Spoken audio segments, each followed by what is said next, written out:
สนับสนุนโดยน้ำสมุนไพรดากอนไทเกอร์เป็นเครื่องดื่มที่กำลังมาแห้งในไทยและ AEC มีส่วนผสมจากสมุนไพรกว่า13ชนิดราคามีแพงเป็นมิตรต่อคนจนจัดจำหน่ายโดยบริษัทมังกรฟ้าจำกัดเครื่องดื่มที่ได้รับรางวัลผลิตภัณฑ์ดีเด่นแห่งปี 2016 สนใจสั่งซื้อทางฝั่งลาวและฝั่งไทยข้อมูลติดต่อตามหน้าจอ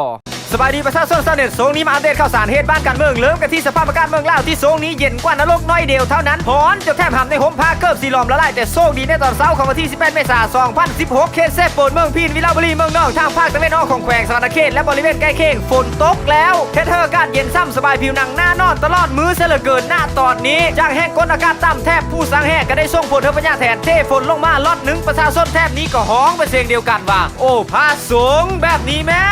โซนสภาพอากาศทางบ้านเจ้าเป็นนะเลยแน่ฝนตกแดดออกฟ้าผ้าคอมเมนต์มาบอกกันแน่สูเรื่องที่2มาเจ้าประเด็นควันลงหลังสงกรานต์นอกจากปัญหาหน้าพังต่างมดตามวลีฮิตที่เป็นภาษาไทยกันยังอีกปัญหาหนึ่งที่นักพ่อกันนั่นก็คือปัญหาขี้เยอะเบอร์ตองกุ้งหอยปูปลาที่ประชาชนแดกต่อประเทศสถานที่ซุ่มนุ่มในช่วงสงกรานต์ซึ่งจากสภาพที่พี่เพิ่ลสร้างในรายงานกันเละเป็นขี้ตามๆกันและก็ยังต้องการอาสาและผู้มีจิตสำนึกไปเก็บเมนถ้าเขาปล่อยไว้แบบนี้มันจะเป็นพิษต่อสิ่งแวดล้อมในเบื้องหน้าและกำลังว่าพวกเขาทุกคนทุกฝ่ายร่วมถึงฝั่งโซนที่เกี่ยวข้องสิให้ความสำคัญและหาทางแก้ไขปัญหานี้เพื่อสิ่งแวดล้อมที่ดีของเขาเองจบข่าวขอขอบเจอน้ำดื่มโลมาครับน้ำดื่มสะอาดเพื่อสุขภาพน้ำดื่มเหล้าที่ได้มาตรฐานระดับสากล